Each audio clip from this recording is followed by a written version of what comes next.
السلام عليكم ورحمة الله وبركاته. أهلا ومرحبا بكم في ثالث فيديوهات Arabic Voices، طريقك لتعلم العربية. كنا قد تحدثنا من قبل عما قالته رزان بشأن حياتها في أمريكا، وكذلك ما قاله عبد الحق، وعلقنا عما تحدثوا عنه بشأن حياتهما، وشرحنا بعض المصطلحات والقواعد النحوية المختلفة. واليوم سنتحدث عما قاله أثير بشأن حياته في العراق وفي أمريكا، وسنقوم بالتعليق على صيغتين استخدمهما أثير طوال حديثه عن حياته في العراق وفي أمريكا. فهيا بنا نبدأ في الصفحة 17، وبالتحديد في السطر الثاني. يقول أثير: وباللغة العربية يتكون اسمي من 5 حروف. وباللغة العربية، وهذه كلمة نستخدمها كثيرا بالطبع، نستخدمها كل يوم. اللغة العربية، اللغة العربية.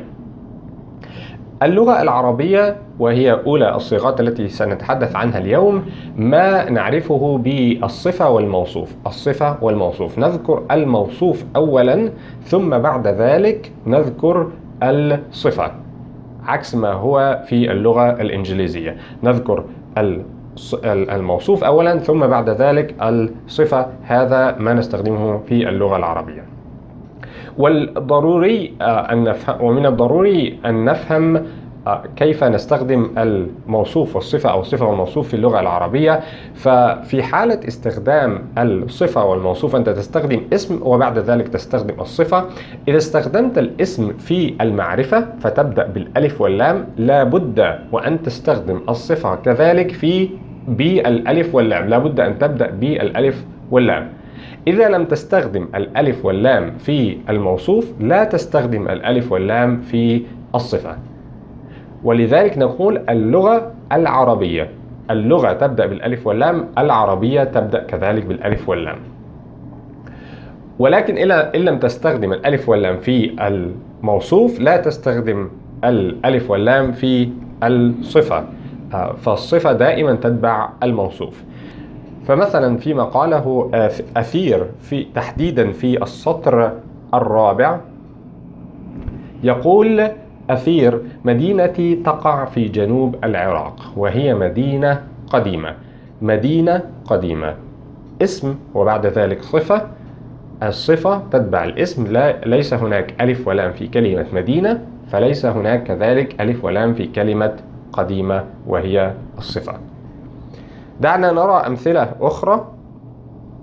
هناك كذلك في السطر 15 يقول أثير: النهرين المشهورين في العراق. النهرين الاسم يبدأ بالألف واللام، المشهورين الصفة تبدأ بالألف واللام لتتبع الموصوف. وكذلك يقول أثير: الهندسة الميكانيكية في السطر السادس.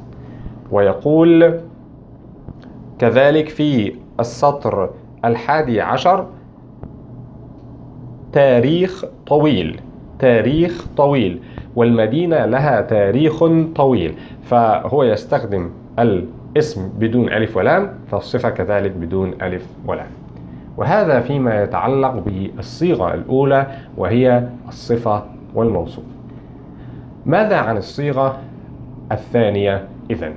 الصيغة الثانية هي ما نعرفه في اللغة العربية بالمضاف والمضاف إليه، وأثير قد استخدم هذه الصيغة كذلك في حديثه كثيرا.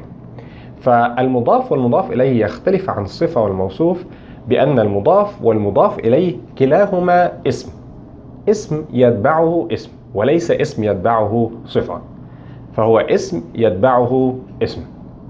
وإذا ما استخدمت هذه الصورة فلا بد أن يكون الأول منهما المضاف لا بد أن يكون نكرة، أي ليس هناك ألف ولام، ليس هناك ألف ولام، حتى وإن كان المضاف إليه الاسم الثاني به ألف ولام.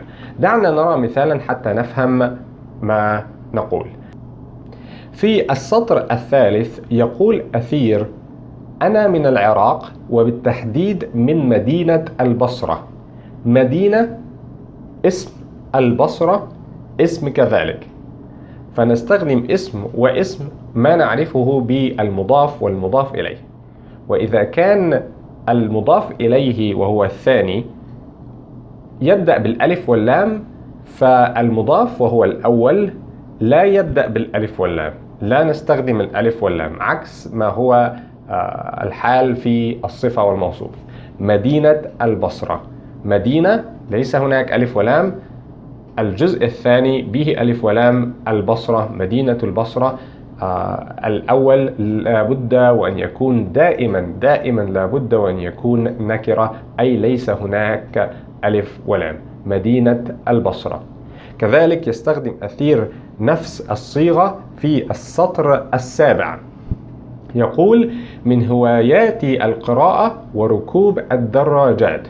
وركوب الدراجات، ركوب اسم، الدراجات اسم، ولكن ركوب ليس هناك ألف ولام، الدراجات هناك ألف ولام، فيصبح مفهوم واحد وهو ركوب الدراجات. ليس هناك ألف ولام في الجزء الأول، ولكن هناك ألف ولام في الجزء الثاني. وكذلك يستخدم أثير نفس الشيء مرة أخرى في السطر الثامن، يستخدم نفس الصيغة، المضاف والمضاف إليه، فيقول: كي أكمل دراسة الماجستير. دراسة اسم، الماجستير اسم، دراسة مضاف، الماجستير مضاف إليه، والجزء الأول المضاف ليس به ألف ولام. هذه قاعدة في المضاف والمضاف إليه، المضاف يكون دائما نكرة ولا يبدأ بالألف واللام، عكس ما هو الحال في الصفة والموصوف، فالصفة دائما تتبع الموصوف. هناك أمثلة أخرى فيما قاله أثير بشأن الصفة والموصوف والمضاف والمضاف إليه، وأريدك أن تحاول أن تستخرج هذه الأمثلة وأن تقوم بتحديد الصيغة، هل هذه الصيغة صفة وموصوف أم هذه صيغة مضاف ومضاف إليه. فإليك هذا للممارسة، حاول أن تمارس أكثر وأن تقوم باستخراج الصفة والموصوف والمضاف والمضاف إليه بنفسك، وممارسة هذا بنفسك. ولكن أردت أن ألمح إلى خطأ قام به أثير أثناء حديثه، وهذا كما قلنا من قبل، أحيانا عندما نتحدث العربية الفصحى يكون هناك بعض الزلات. في الحقيقة اللغة العربية لأثير ممتازة، ولكن هناك بعض الزلات. نحن لا نتحدث العربية الفصحى كل يوم، فهناك بعض الأخطاء، وهذا يشجعك على استخدام اللغة العربية. لا تخجل، إن أخطأت فليس هناك مشكلة، نحن كذلك متحدثو اللغة العربية نقوم بالأخطاء، فحاول ومارس وتعلم من أخطائك. والخطأ الذي أريد أن ألمح إليه هو تحديدا في السطر الرابع. يقول أثير: مدينتي تقع في جنوب العراق، وهي مدينة قديمة تم تأسيسها قبل الآلاف السنين. الآلاف السنين. حاول أن تفكر بنفسك ما هو الخطأ. صحيح، الخطأ هو أن هناك كلمة آلاف اسم والسنين اسم، وهذا مضاف ومضاف إليه. تذكر المضاف الأول دائما يكون نكرة، لا نستخدم الألف واللام، فالصحيح أن تقول قبل آلاف السنين وليس قبل الآلاف السنين. الجزء الأول يكون دائما نكرة، ليس هناك ألف ولام، فالصحيح أن تقول: وهي مدينة قديمة تم تأسيسها قبل آلاف السنين بدون الألف واللام. وبهذا نكون قد شرحنا الصيغتين المشهورتين في اللغة العربية اللتين قد استخدمهما أثير أثناء حديثه عن حياته في العراق وفي أمريكا، وعلقنا عما قاله. فحاول بنفسك أن تمارس أكثر وأن تنظر فيما قاله أثير، وألقاكم إن شاء الله المرة القادمة بفيديو جديد ونتحدث عن مصطلحات ومفاهيم أخرى في اللغة العربية. أشكركم شكرا جزيلا وألقاكم على خير. السلام عليكم ورحمة الله وبركاته.